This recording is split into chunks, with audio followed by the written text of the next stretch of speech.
Hi everyone, welcome to your yoga practice with me, Mary Bosak. Today we're going to break down crow pose. It's the foundational arm balance of all the other arm balances in the yoga practice. It really helps you build focus and strength, and it can be a lot of fun.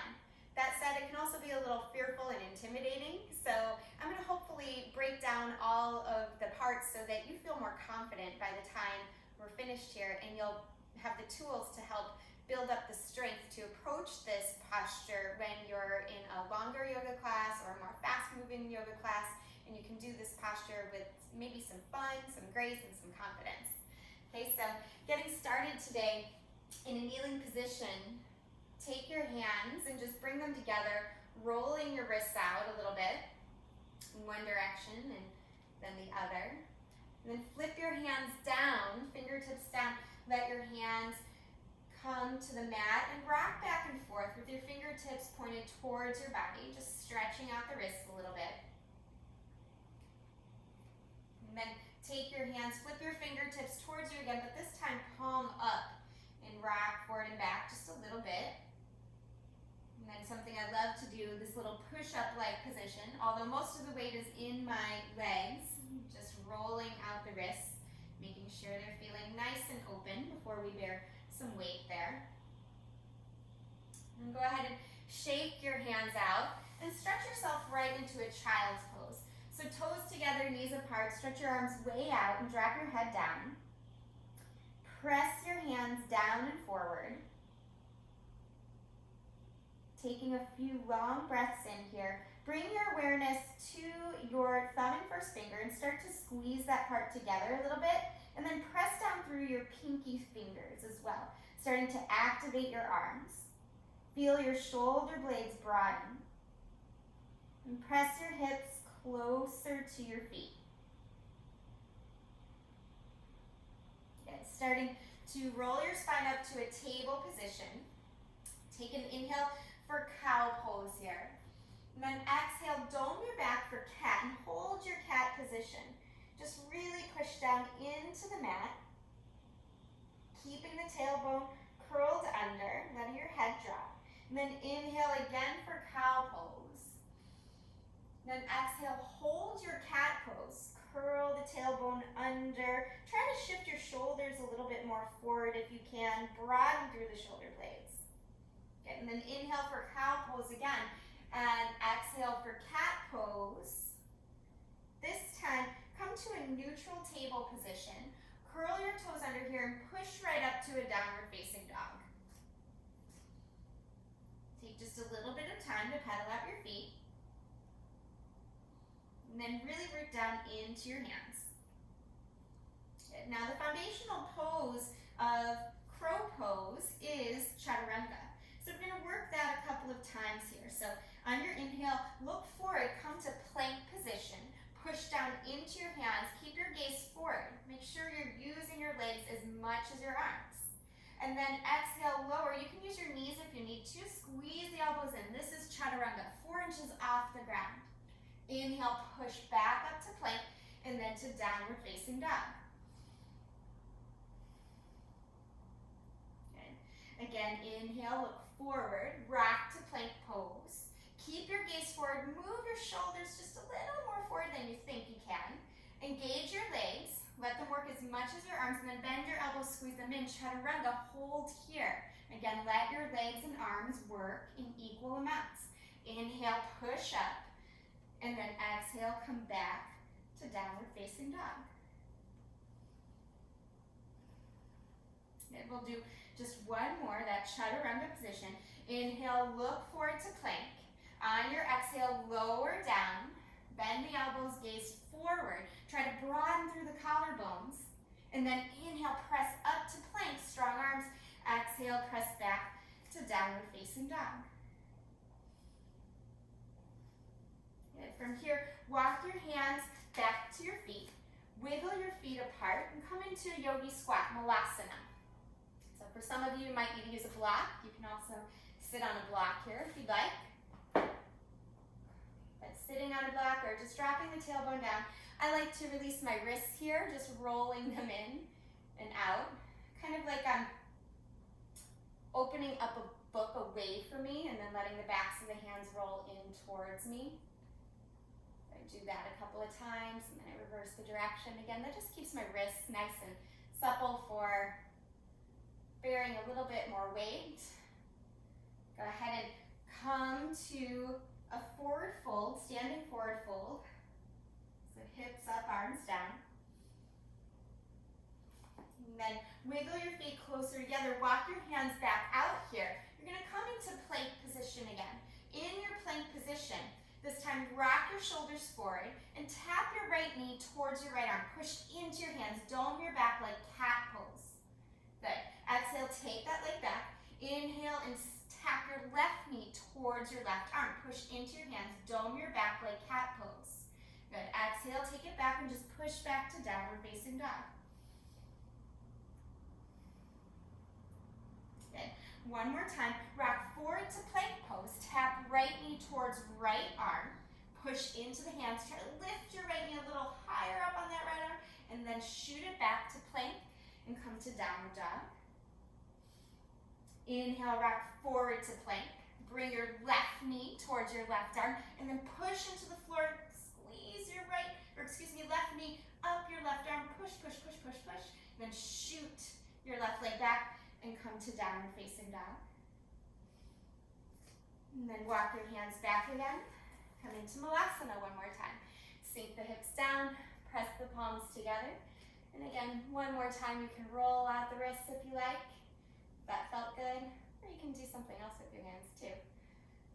Something that feels good, maybe just little flipper hands or something, but try to let the hips open here, let the chest lift. And let the fingertips come down, lift your hips forward, fold. And then inhale, lift halfway. Look up at the top of the mat here.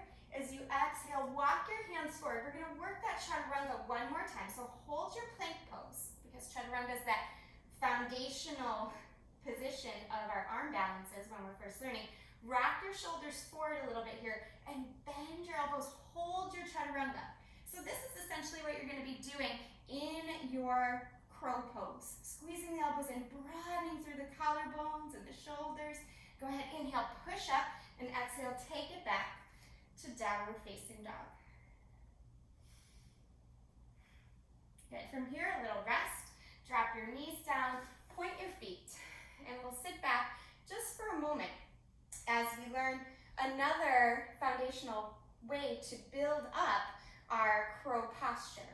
So bring your hands down. With your hands down, I want you to pretend that you're going into plank pose. So rock your shoulders forward here and dome your upper back a little bit like you're doing cat. And then, in fact, we're going to do cat. Press the tops of the feet down. And I like to call this active cat. Keep the gaze forward, lift your knees up, up, up, up, up. And then try to pull your pelvis under as you keep looking forward, broadening through the shoulders. Good, hold here for just a little longer. And then drop back down, good. Maybe shake out your wrists if you need to. And then we'll try again. So bring your hands forward, coming into active cat pose. So it's like a table position, but the legs are closed. Tighten, or not tighten, but activate your arms here. Push down into the floor. Dome the upper back, pelvis curls under, look forward. Hold this nice active cat position. You can push into the tops of the feet and the hands equally. That will help things. Then hold for just a little longer. And then exhale, lower down. Go ahead, release your wrists. We'll do one more. Go ahead, bring your hands forward. Rock your shoulders forward. Push weight into your hands. Dome your upper back. Pull the pelvis under. Hold here. For 3, we're going to have a little add-on 2. And 1, tap your right knee towards your right arm. Good, take it back. Tap your left knee towards your left arm. Take it back. And then go ahead and lower. Child's pose, just splay the knees apart, stretch the arms forward. Let the head drop down. Good. Now that we've done that, we'll go ahead and we'll try our crow pose, because really we've done all of the moves that we need to get into the crow position. So curl your toes under and back here. You're going to take your feet together. I'll turn this way so you can see what's happening. So the feet will stay together, but the knees will come apart. So with the knees coming apart, stretch your arms forward and keep your gaze forward. So if you have a little triangle here between your hands, the top of that triangle would meet, right at the point where your hands would meet if you were to slide them up. So imagine that's your gazing point, your drishti. As you're in this squat, you're going to squeeze your knees towards your outer upper arms. Start to pick your bottom up and shift your weight forward. Keep those nice chaturanga arms. So elbows are squeezing in, and just rock the weight forward here. Notice what happens. Dome your upper back. Pull the pelvis under. So this is crow pose without the feet lifted. Go ahead and come back down. You can shake your wrist out if you need to. Now, if that wasn't accessible, you might not be open enough in the hips. So arm balances take a lot of openness in the hips actually, so you might need to stretch out, or you could use a block too to help you gain a little height. Come into that little squat, feet together, knees apart, hands down. Again, imagine that triangle pose. Keep your gaze forward here. So as your gaze is forward, just glue your gaze down to the mat, push into your hands, pull the belly in, and maybe you'll start to bear a little bit of weight into the arms. The feet might float up or might not. I like to play with one foot and then the other foot. But you can notice how that feels. Good. I'm going to go ahead and come down from my block, but you can continue to use it if you like. Shake out the wrist just for a moment, and then come back into the crow pose. So again, hands down, gaze forward, lift your hips, and squeeze your knees to your outer upper arms. Try to keep your elbows squeezing in as you do this. If they splay up, you're probably going to face plant, or you're probably going to muscle through in a way that doesn't feel good. So lift, lift, lift, squeeze those elbows in, pull everything in, and then keep tilting your body forward, and just like a seesaw, the opposite end will go up, right? So the more you drop the head down, the more the hips will lift up. Go ahead and bring your feet down. Come into child's pose, rest for a moment, bring your head down. Good, so that can be a little bit scary when you first try it. You might feel like you're gonna face plant, or you might feel like you're gonna fall right over. If you're feeling a lot of anxiety with that, work on your chaturanga and your gaze first, and some of the other drills we did right before we got into crow pose.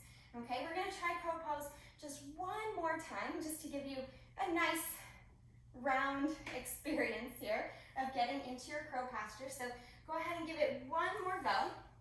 Now that you know everything that's going on, bring your feet together, let your knees squeeze in, hands down, again, elbows squeezing in, and start to pick your bottom up. If you want, you can squeeze the knees to the outer upper arms. I'm gonna bring my knees closer to my armpits. That's what some of you can do if you've been practicing crow for a while. Start to shift forward. So important to keep the gaze forward in crow. If we drop our gaze down, we'll never really get up there. If you can imagine a seesaw that only had one side, it wouldn't work, right? So what I mean by that is if I drop my gaze down, if my gaze, for instance, was between my hands, I have no place for myself to go. My head might drop down, my feet could end up lifting up here, but I'm certainly not going to do an arm balance. I'm probably just gonna crash down on my head. So you wanna imagine you're creating a little lever with your body, and your arms is that fulcrum of that lever. So you're lifting up, you're pulling in through the belly like crazy, and then keeping the gaze forward. You might tilt a little more forward, you might push a little bit more down. Good. So we really did two more, but that's okay. A little extra practice never hurts. Go ahead, shake out your wrists here, and then roll, come down to your back.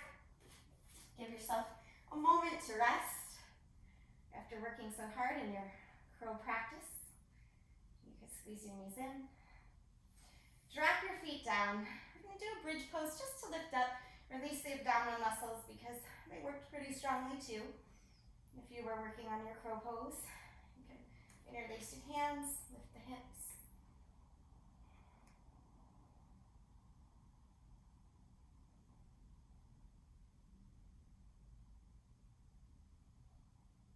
Feels nice across the shoulders as well.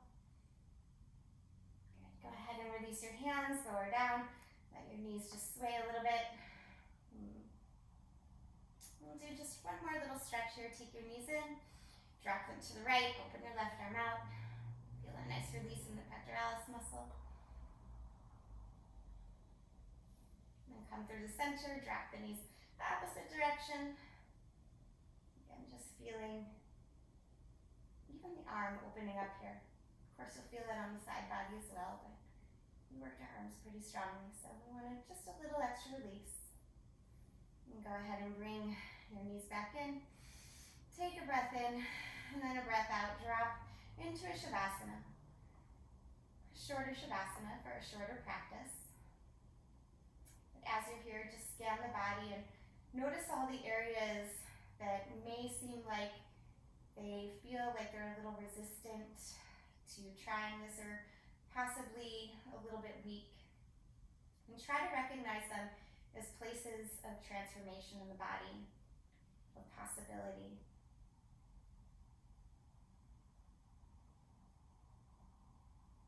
We never want to make an enemy out of our own body.